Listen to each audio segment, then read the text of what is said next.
Last এক সপ্তাহে তোমাদের সঙ্গে আমি অনেক ধরনেরই লাড্ডু, মোয়া এবং নাড়ুর রেসিপি শেয়ার করেছি। তো এটা হচ্ছে এই সপ্তাহের শেষ বলতে পারো তোমরা লাড্ডু বা নাড়ুর রেসিপি।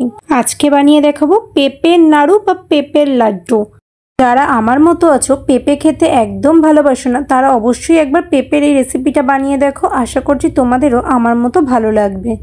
কাঁচা পেঁপের নাড়ু বা কাঁচা পেঁপের লাড্ডু বানানোর জন্য আমাদের প্রথমেই লাগছে একটা বড় সাইজের কাঁচা পেঁপে। একটা গোটা বড় সাইজের পেঁপে নিয়ে সেটার খোসা ছাড়িয়ে দানাটাকে ফেলে দিতে হবে। তারপর সেই পেঁপেটাকে 4 টুকরো বা 5 টুকরো করে নিয়ে ভালো করে ধুয়ে একটা গ্রেটারের সাহায্যে লম্বা লম্বা করে গ্রেট করে নিতে হবে। গ্রেট করা পেঁপেটা আরও একবার আমরা ভালো করে পরিষ্কার জলে ধুয়ে নেব। একটা পাত্রে অল্প পরিমাণে জল গরম করতে হবে। তার মধ্যে এবার দিয়ে দেবো আগে থেকে লম্বা লম্বা করে গ্রেট করে রাখা কাঁচা পেঁপে।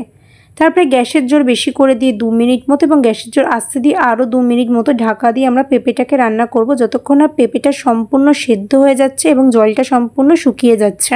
জল শুকিয়ে পেঁপে সেদ্ধ হয়ে গেলে সেই পাত্রটাকে আমরা নামিয়ে রেখে পেঁপেটাকে হালকা ঠান্ডা করে নেব।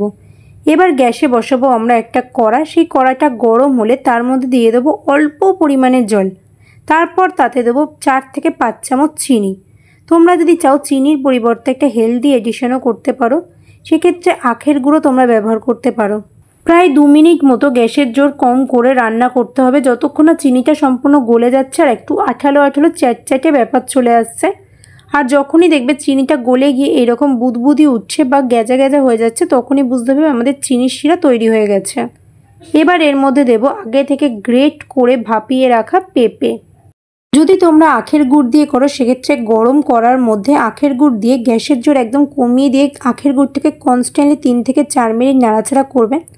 যে পর্যায়ে গিয়ে দেখবে আখের গুড়টাও বুদবুদি হতে বা গ্যাজা গ্যাজা হতে শুরু করেছে, সেই পর্যায়ে গিয়ে তোমরা কাঁচা সেদ্ধ পেঁপেটা দিয়ে দেবে। তারপর এতে দেবে অল্প কয়েক দানা চারমগজ। এটা অপশনাল, তোমরা চাইলে দিতে পারো বা তোমরা অ্যাভয়েডও করতে পারো। আমার ভালো লাগে তাই আমি দিচ্ছি।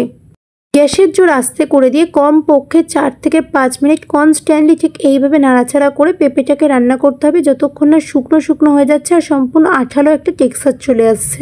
যখন দেখবে পেঁপের জল সম্পূর্ণ শুকিয়ে গেছে এবং পেঁপেটা কড়ার গায়ে না লেগে হালকা হালকা উপরে উঠে আসছে ঠিক এইরকম, তখন বুঝবে আমাদের তৈরি হয়ে গেছে পেঁপের নাড়ুর মিশ্রণ। গ্যাস বন্ধ করে দিয়ে এবার আমরা পাত্রটা গ্যাস থেকে নামিয়ে নেব। তারপরে হাতের মধ্যে অল্প পরিমাণে একদম ঘি নিয়ে গ্রিস করে নেব বা মাখিয়ে নেব। এবার অল্প অল্প পরিমাণে আমরা কাঁচা পেঁপের মিশ্রণটা নিয়ে হাতের সাথে চেপে চেপে গোল করব।